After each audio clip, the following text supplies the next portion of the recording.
चुड़ैल की भूतिया तरबूज मालगाड़ी और आमरस। शांतिनगर से एक मालगाड़ी आसपास के सभी गांवों में शहरों में तरबूजे की सप्लाई करती थी। उस मालगाड़ी में एक डिब्बा व्यापारियों के लिए बनाया गया था, बाकी के डिब्बे तरबूजे से भरे थे। ओह गॉड, इस मालगाड़ी में तो बहुत ही ज्यादा गर्मी है। सही बात। डिब्बे में दो औरतें और आदमी दो, जो कि वो तरबूज के मालिक थे। एक ड्राइवर था। ट्रेन चलती हुई एक बगीचे के पास पहुंच जाती है। अरे देखो, वहाँ बगीचा है, तो ड्राइवर मालगाड़ी रोको। ने वहां पर मालगाड़ी रोक दिया और वो सब आम की बगीचे में घुस गए। सभी हैंडपंप से पानी पी रहे थे कि तभी बगीचे का मालिक देख लेता है। अरे नहीं, ये कौन है? लगता है कि ये लोग लुटेरे हैं। वो बगीचे का मालिक डर जाता है और वो गांव की तरफ भागने लगता है। अंजलि, अगर हम यहाँ पर रुक ही गए हैं तो क्यों न इस बगीचे में हम पूरी तरह से जानकारी ले लेते हैं। जरूर। इसे बाद में देख लेना, पहले मेरा आइडिया सुन लो। हाँ सुनाओ। देखो, मैं सोच रहा था कि क्यों ना हम लोग इस बगीचे के मालिक से बात कर लें और हम तरबूज के साथ साथ आमों का भी बिजनेस करें। Not bad. सभी आपस में बात कर रहे थे कि जोर से मालगाड़ी ड्राइवर के चिल्लाने की आवाज सुनाई पड़ी। अरे जल्दी यहाँ से चलो, इस गांव के लोगों के सिर पर एक जुलूस सवार है।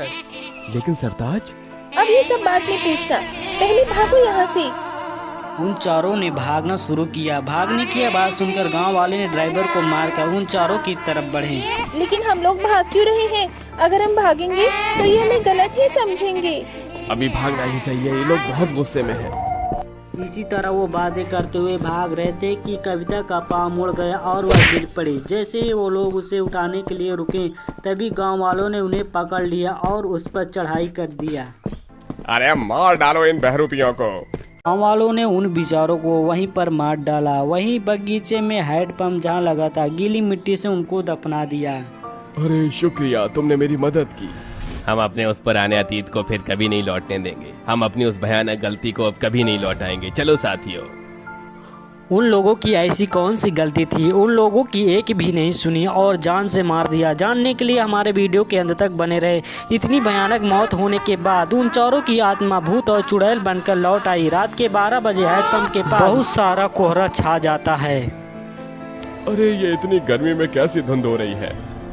बगीचे का मालिक लालटेन लेकर हैंडपंप के पास जैसे पहुंचता, वहां पर जैसे ही भूतों को देखता है, उसके होश खराब हो जाते हैं और वो बेहोश हो जाता है।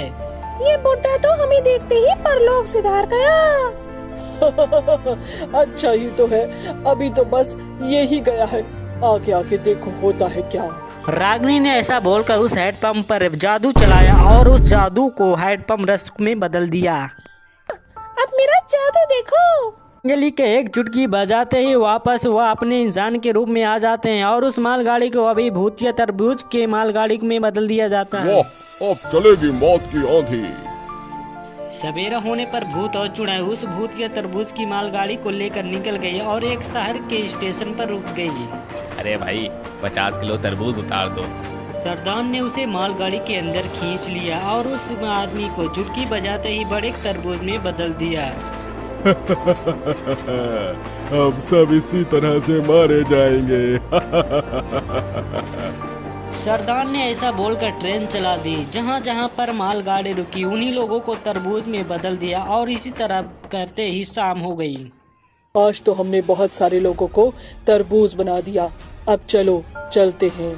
शाम होने पर भूत व चुड़ैल वापस बगीचे में पहुंच जाते हैं। वहां बगीचे में गांव के काफी लोग थे जो आमों का मजा लेने आए थे। अरे वाह, आज तो शिकार खुद जाल की तरफ बढ़ रहा है। सभी भूत और चुड़ैल ने अपना भेष बदल लिया और अपने तरबूज वाले हैंडपंप के पास चले गए। अरे ये बगीचे में कैसा अजीब सा हैंडपंप है। ये हमारा आमरस हैंडपंप है, पीना चाहोगी? हाँ जरूर। औरत ने बस ऐसा बोला था कि तभी रागिनी ने अपने पहने नखूने से उस पर वार कर दिया और उस हैंडपंप में उसी का जूस बना दिया।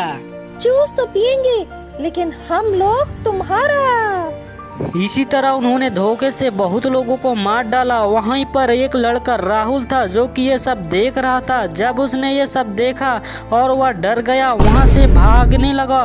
वह भाग ही रहा था कि उसकी टक्कर एक ज्ञानी बाबा से हो गई। ऐसे क्यों भाग रहा है? मैं तो कहता हूँ आप भी भागो, क्योंकि यहाँ पर भूत है। भूत? कहाँ? अरे बाबा, बाद में पूछना, अगर जान प्यारी है तो भाग लो।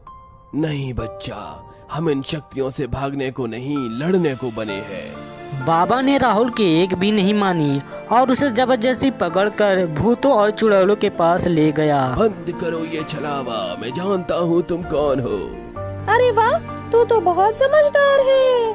तभी भूत और चुड़ैल अपनी असली रूप में आ जाते हैं। क्यों आए हो यहाँ?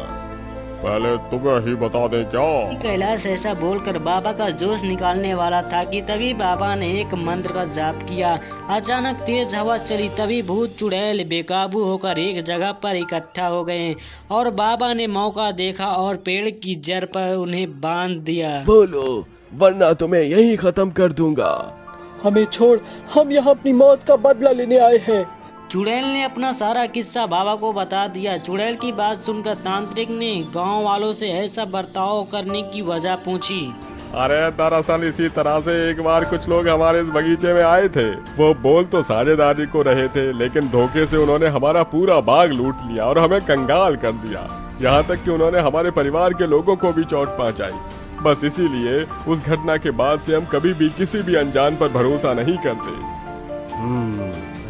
माना तुम्हारे साथ बुरा हुआ, लेकिन इस तरह बिना जाने किसी को भी मारना सही नहीं है। और ये बात जिंदा और मुर्दों दोनों पर ही लागू होती है। अब तुम लोग समझ गए ना?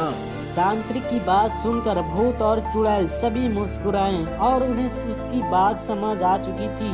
भूत और चुड़ैल उनकी बात सुनकर मुक्त हो जाते हैं और गांव वालों को अपनी गलती का एहसास होता है और वही दिन से सभी खुशी खुशी रहने लगते हैं।